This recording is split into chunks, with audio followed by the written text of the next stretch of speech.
This doesn't have to be the prettiest tomato. That is a pretty tomato. It is. It's pretty. But like, why can't this be a pretty tomato too? I think she's beautiful. And I'm gonna make you into a pie. You're gonna be so delicious. Okay, stop talking to the tomatoes like actual babies.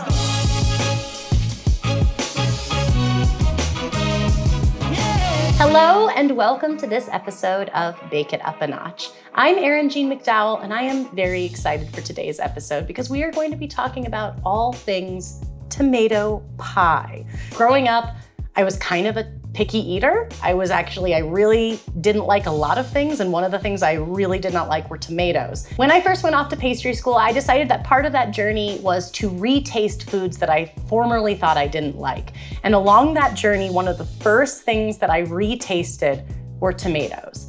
And it was like a light bulb epiphany moment for me. I loved them. They were juicy, sweet, tangy, a little bit of tartness. They were just so good. I couldn't imagine how I'd gone so long thinking I didn't like them. Now, tomatoes can be a little bit tricky to bake into a pie because they do have a high moisture content. So in this episode, I want to take you through 2 delicious tomato pie recipes. The first one is slightly easier. It uses just raw sliced tomatoes and they get all wrapped up in a salty Parmesan crust. It's absolutely to die for. And the second tomato pie we're gonna make takes a little bit more time, but it enlists the help of roasting the tomatoes. We're gonna talk about that more later and why I love it so much. So let's get baking. This one uses just slices of raw tomatoes and also makes the crust in a food processor. These couple shortcuts make it a lot easier to do this pie, even in hot summer months when tomatoes are at their best. So we're gonna start by combining some of our ingredients in the food processor. We've got our flour.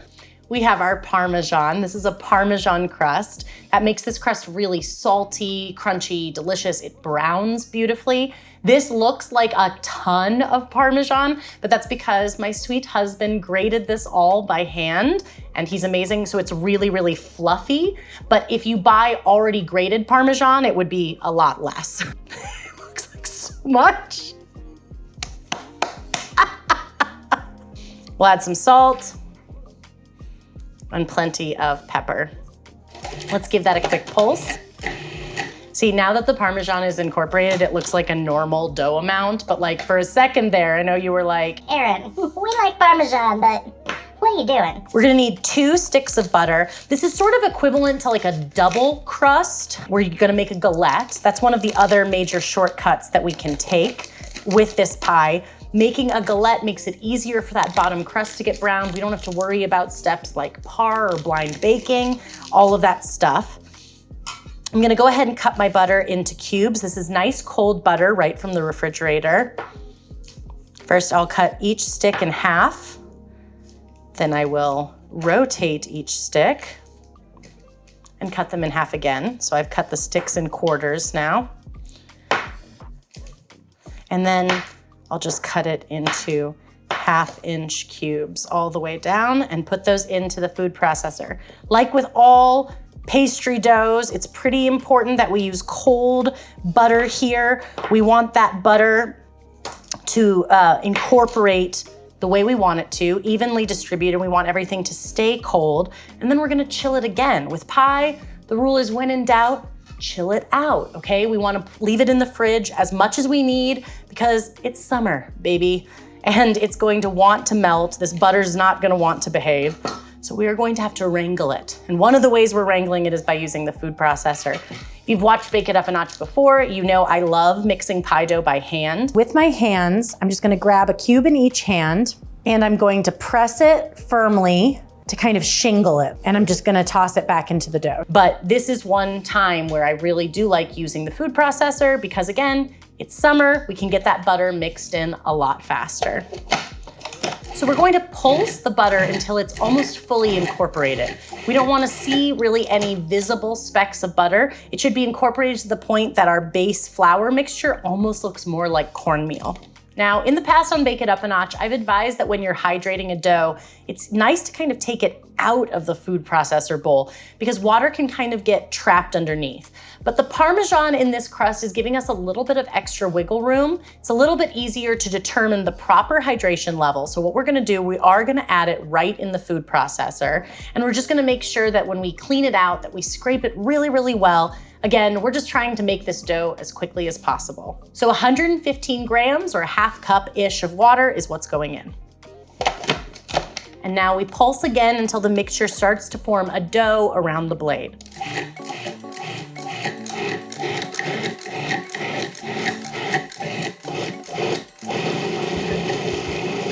Okay, there it is. I can see it now. While it hasn't formed into one dough, I also don't want to risk over mixing this, but I can tell this has come together enough that I can kind of finish the last part of it by hand.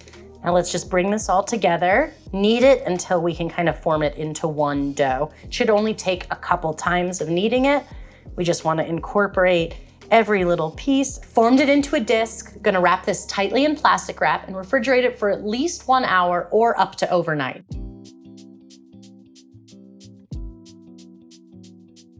All right, let's get to making our filling.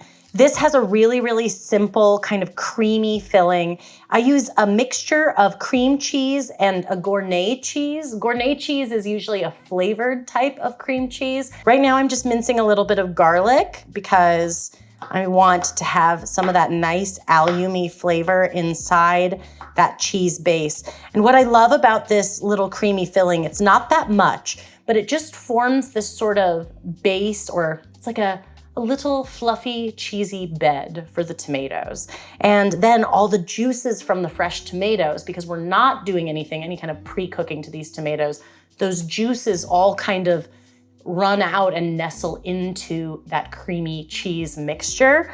And it just kind of keeps all that flavor locked inside. We're gonna add all of our ingredients into this bowl. I'll start with my garlic, and I've got 1 cup of thinly sliced scallion here, about a bunch of scallions. And then to that, we're gonna add 4 ounces of cream cheese and 8 ounces of gournay cheese. So the gournay cheese is flecked with herbs, so it's already got a little bit of flavor in there. I'm gonna start just by kind of mashing this with my spatula, but then eventually I will mix it by hand. And then all of that in the bed, those flavors will kind of infuse into the tomatoes, as well as the juices from the tomatoes kind of falling into the cheese. Okay, that's looking pretty combined. It honestly looks like something I wanna put on a bagel, if I'm being real, but that, it will be another episode. Ba-da-da-da.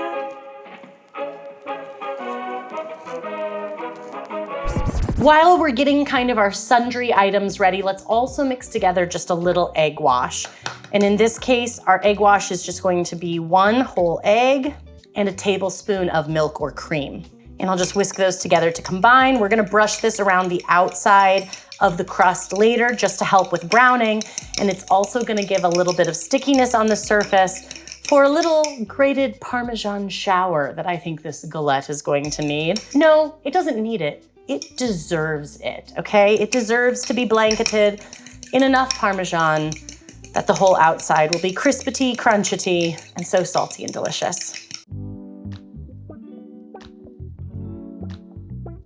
I'm gonna lightly flour my work surface, put the galette dough on top, our delicious Parmesan dough. And then we're gonna roll our dough out to a 1/4 inch thick, and we're aiming for about 15 inches in circumference, but it does not need to be exact. That's the wonderful, beautiful thing about galettes. I'm just giving you that amount because it always helps me to have a measurement to kind of know what I'm working towards. And remember, just like I always recommend here on Bake It Up a Notch, rotate the dough a lot as you work. Flip it over, turn it around. This is gonna keep using the flour that's already on the work surface. Would you look at that? 15 inches.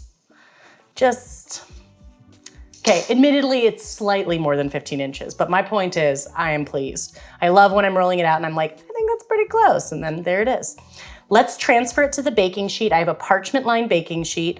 I'm gonna use the rolling pin to roll up the dough around the pin. I think this is the easiest way to transfer dough to whatever kind of pan, a pie pan, a baking sheet. Then I leave kind of a flap of dough hanging over the edge. And in this case, 15 inches is wider than this pan, but that's okay because we're gonna fold it over the filling eventually.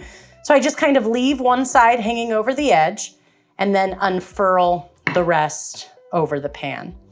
That's looking really, really nice. Okay, let's dollop our scallion cheese filling all over the base. And I'm gonna spread it into a nice even layer. I wanna leave about 2 inches of dough at the edge uncovered, but if a little bit of this cheese mixture goes onto that, it's not really a problem. Look at that. I'd hang it on the fridge if I could. It's beautiful. Now the tomatoes. I thickly sliced these tomatoes. You can use any variety that you've got in your garden, wherever you're getting your tomatoes from, any color. And I just like to use a nice thick slice, but we also don't want it to be so thick that it's going to be difficult to bite later. So I feel like around 1/2 inch max, more like 1/3 inch is sort of the sweet spot for me.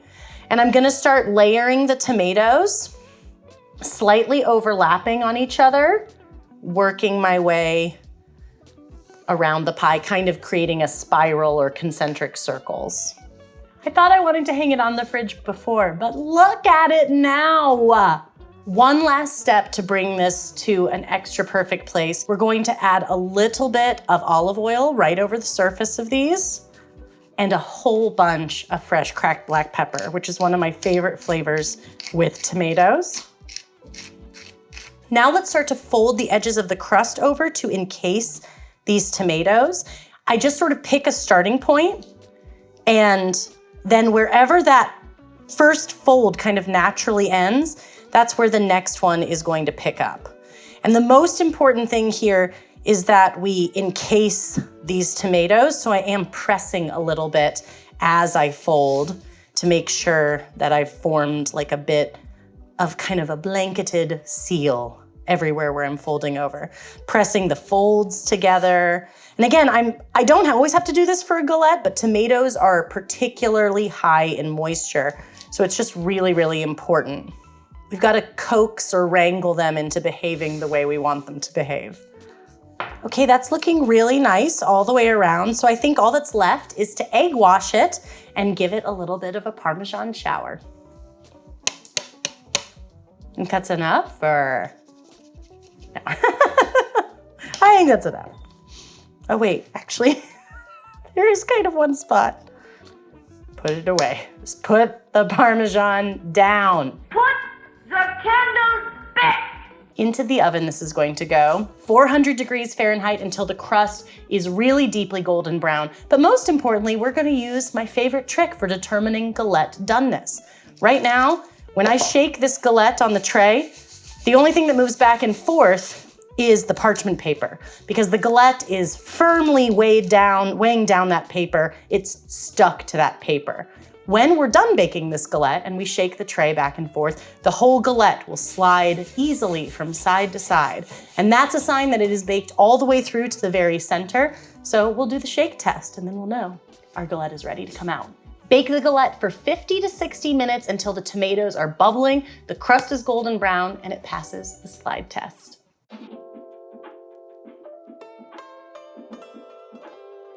Let's make our second tomato pie, which is a roasted tomato pie. This is really my favorite way to make tomato pie because I love the way that roasting intensifies the tomato flavor and the sweetness of the tomatoes while also simultaneously concentrating the moisture, which just makes it a little less soggy later on. For this pie, we are going to roast the tomatoes. I'm using cherry tomatoes. I'm just gonna put them into an even layer on a baking sheet along with some whole cloves of garlic, but keep them in their skin. Then we can roast them at the same time we're roasting the tomatoes. We're gonna roast these until the tomatoes appear sort of blistered and collapsed. It's gonna take about 25 to 30 minutes at 400 degrees Fahrenheit. For this pie, I'm going to start with a base of my rough puff pastry. We've talked about that so many times here on Bake It Up a Notch, so I'm not gonna make it. It's basically my pie dough with 4 sets of folds. And then it gets so flaky and so delicious, and it is really, really good in a free-form pie like this because it's kind of a strong crust. It like really holds its own and it can withstand the weight of all of these juicy tomatoes. So I made this yesterday, chilled it overnight. It only needs to chill for an hour after you make it if you want to make it the same day. So since it's already square or sort of rectangle from performing the folds, I'm just gonna make this pie as a square sort of rectangle-ish pie. We're there, we're 15 by 15-ish. So I'm gonna go ahead and roll it up onto my rolling pin the same way I did with our easy galette earlier. I always like to transfer my galette dough to the baking sheet before I fill and assemble it. The reason is because it's very difficult to slide a heavy assembled galette onto a baking sheet. And don't lie, I know some of you have been there before, where you've made the most perfect, beautiful, free-form pie or galette, and it's on your work surface, and you're like, Oh no, how do I get it to the baking sheet? so it's just nice to transfer it there before we even start. Now we're going to come over to our tray. We're gonna grab all of our roasted garlic cloves. And I'm just gonna start dropping those one by one, dolloping them really onto the pie dough. You know how sometimes some recipes have you mash cloves of garlic or minced garlic with some salt to form a paste, and then they use that in the recipe. Well, since we've roasted this garlic and it is so sweet and tender, we can basically just mash it right on the surface here. Putting something on the base of the pie dough is a really great way to like further infuse those tomatoes because they're all going to be resting on top of it. But best of all, if you're a garlic lover like me, you get these garlicky pockets with every bite because it's all over the base of the dough. Now we can pile all of our roasted tomatoes into the center. I'll kind of use my spatula to gently spread the tomatoes into a fairly even layer, but it's okay if some of them are stacked, especially if you have some that are a little bit more broken down than others. And we'll just kind of take it to the point, keeping it kind of in a square shape. And we'll let where the tomatoes end kind of help us determine where to start folding over the edges. And I sometimes use the term freeform pie for pies like this instead of just galette, because really you can make freeform pies in lots of different shapes with lots of different techniques. And what I like about the way that I fold up this one, it's still really rustic, but it just has this slightly more put together look than a typical galette, which is sort of random in its pleats. We're going to fold 2 of the sides first, and then we'll fold the other 2. So it ends up making this like lovely little packet. The other thing that I like about it is you get a bit more dough coverage in total on your pie than you do when you're just folding over at the edges and pleating. The final element of this pie, I call it my gooey cheese and roasted tomato freeform pie. I use a really, really soft cheese, something like a brie or a camembert, something really creamy, really, really delicious. I just kind of dollop it all over the top. The way I like to do this is in very thick pieces because cheeses like this are so soft that especially under the high heat we're about to put it under, they're not gonna wanna hold together super well. They're going to pretty much just melt down into the tomatoes, and then the whole thing is going to like, you know, get together in a really delicious, creamy, tart, tomatoey, brie-y way. The intention isn't that you're even probably gonna see much of this brie by the time we're done baking. It's really just that the flavor and the richness is going to be there. Fold it up really nicely. We've got this really nice coverage. But the one thing we do have is especially thick dough in the corners. I'm actually gonna unfold the last 2 places that I tucked in, and I'm going to dock them generously with a fork. Now, docking encourages steam to vent out, and it makes the dough slightly less flaky, Well, we obviously want a flaky dough, but in this particular case, we would have almost 3 full layers of flaky dough because of the way it's folded over. So rather than having 3 layers and then having this part only be 1 layer, you'd end up with kind of wonky edges, corners, thicker corners. And the biggest issue is they may not bake all the way through. The rest of the pie will look baked and done, and then you'll bite into it and you'll have little doughy bits at the corners. And everybody knows corner pieces are especially delicious pieces. So we've got to give a little extra care to those corners and tell them, hey corner, we love you, we understand. You've got a little extra dough cushion and we're gonna help the steam vent out. Now I'll fold it back over. And you can decide if you wanna just give it a couple from the top too, but what we did from the bottom should be sufficient to help it vent out a bit. We might see a few of these holes after baking. For the most part, we're not gonna see them super clearly. I just broke one of my own rules. I usually say, never dock a pie before you egg wash it. Do you wanna know why? Because the egg wash can actually run through and fill in those holes that you made. But it's not a lost cause. We're just gonna egg wash it now and then we'll go back over it with a fork a little bit if we need to. Normally you would just egg wash the exterior, but again, let's give a little extra care to those corners, y'all. We're just gonna brush a little bit of egg wash underneath and then tuck that dough back on top. This is gonna help encourage that dough to stay attached to each other rather than puff up or unfurl on us in the oven. And this is a good little trick you can use for any kind of freeform pie. When you brush it, look at that. They're gone? Well, we'll make them come back. We're gonna transfer this galette to a 425-degree Fahrenheit oven where it's gonna bake for 30 to 35 minutes until the crust is deeply golden brown. We'll see a little bit of bubbling coming up from that filling, and it's gonna pass the slide test. Okay, our tomato pies are out. So many pies really require being cooled down almost entirely, but these can go while they're warm, or you can let them cool to room temperature because it turns out they are really, really delicious both ways. Just because it's summer and we can, let's finish these with some fresh herbs. My mom and dad just brought me a couple of basil plants, and so I went and picked some of the smallest leaves off of those, and we'll just throw those on top of our easy tomato galette. I think that'll be so delicious. On my gooey cheese and roasted tomato pie, I want to use some thyme, and my mom brought me this from her garden, and there are even some little flowers still on her thyme, so I'm using some of the flowers just because they're extra pretty. And I might throw a couple little sprigs of rosemary on there too, because I love rosemary so much. Okay, I can't wait to slice and eat these. So because we didn't cook these tomatoes first, this one is gonna be juicier, but in a really good way. And we kind of have that protective cheese layer down below that's gonna soak up some of that extra juicy goodness. And it's not gonna be juicy like it's runny. And as you see, it still easily passes the sturdy pie challenge. The tomatoes are sweet and tangy. They've held their shape, but they just melt into every bite.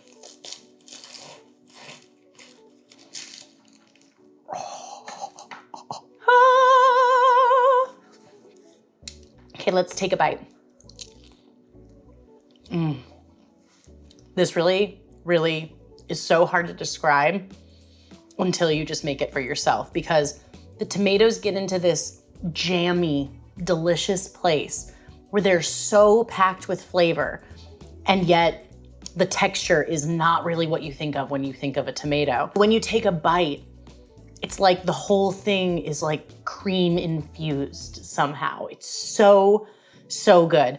And one of my favorite parts is, like I said, there's more coverage from the crust because this particular filling just tastes so good when you get lots of crunch and buttery flakiness in every single bite. And as you can see, the dock marks that I did at the corners are mostly filled in. You can still kind of see evidence of them, but like I said, when you look at this at first glance, you don't really notice that those corners are any different. And the result is it didn't get too flaky and it didn't open up on us in those edges. I can't wait to eat the rest.